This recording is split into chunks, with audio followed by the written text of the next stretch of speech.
And we're back here at the Democratic National Convention in Chicago, Illinois, at the United Center, the house that Mike built. And we are now joined by Jason Morgan, the vice chair of the Michigan Democratic Party. Thank you, Jason, so much for joining us. Thank you. Great to be with you. So let me say this first of all.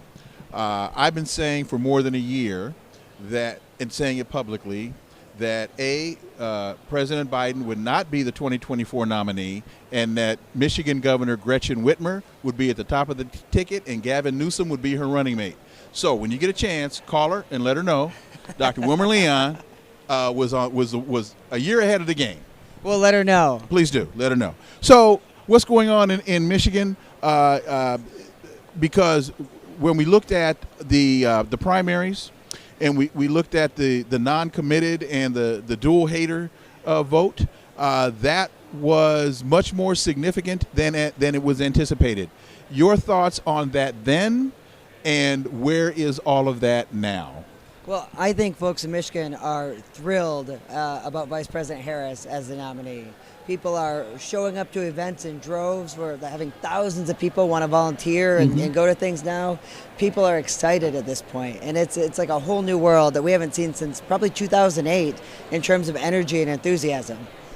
And with that, what do you see? What does, particularly as it relates to what many would say is a seemingly dismissive response to the protests in the genocide in Gaza, what type of message does the Harris-Walz campaign have to send to the Muslim and Arabic community in Michigan in order to at least get people to think about coming back into the game?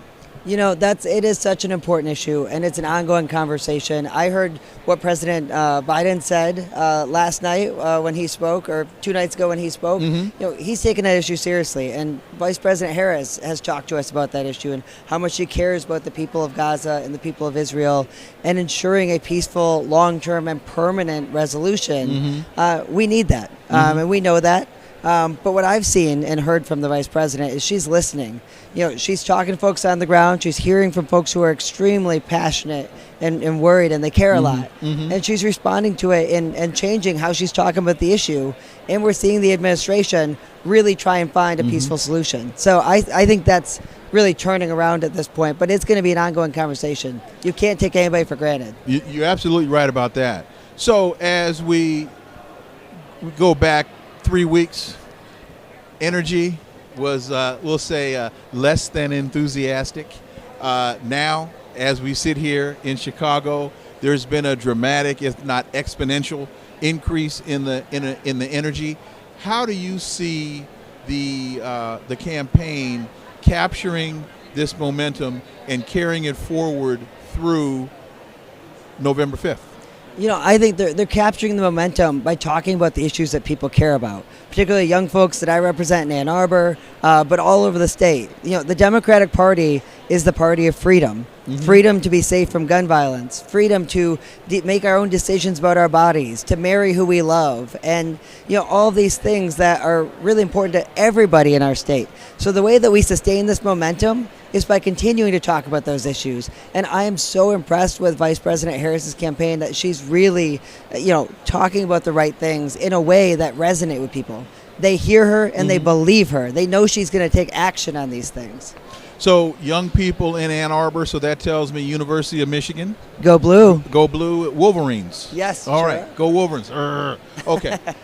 Wolverines aren't nice critters. But anyway. They're tough. They're tough. They're tough. They're tough. They're tough, ornery, and nice. Yes. Okay. Yes. That's how we describe Michiganders. Okay. Okay. So that then gives you a very eclectic group of interests. And so what are some of the 2 or 3 issues that are resonating with that constituency?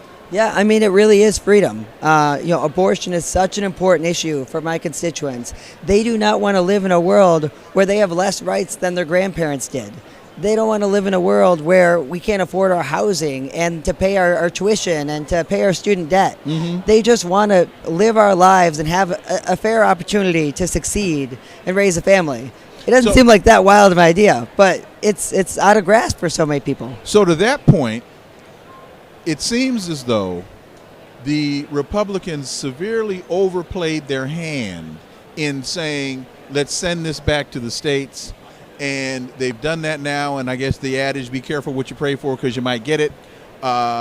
It's not working out for them as easily and as smoothly as they were expecting that it would. Let's be clear. They do not want to send that back to the states. They want to ban abortion, right. Period. That is what I've understood. We are doing everything we can to fight like heck to protect it in Michigan. But if we have a Trump administration, everything we're doing at the state level is going to end up being undone. You see in Project 25, this radical agenda to roll back our rights and freedoms. I don't trust them at all when they try and pretend that they don't want to take our rights away. It's just not true. And what's another issue that is resonating with your younger constituents? Healthcare, affordability, access to healthcare. That's something that's so important. Okay. We're trying to lower prescription drug costs that impact everyone. That's a really big one as well. Jason Morgan, Vice Chair of the Michigan Democratic Party. Thank you so much for stopping by. Greatly appreciate it. Thank you. My pleasure. Thank you. All right, folks. Politics and Color is where you are. We're here at the Democratic National Convention in Chicago. There is still more. If you can fathom, there is still more. Stay right here.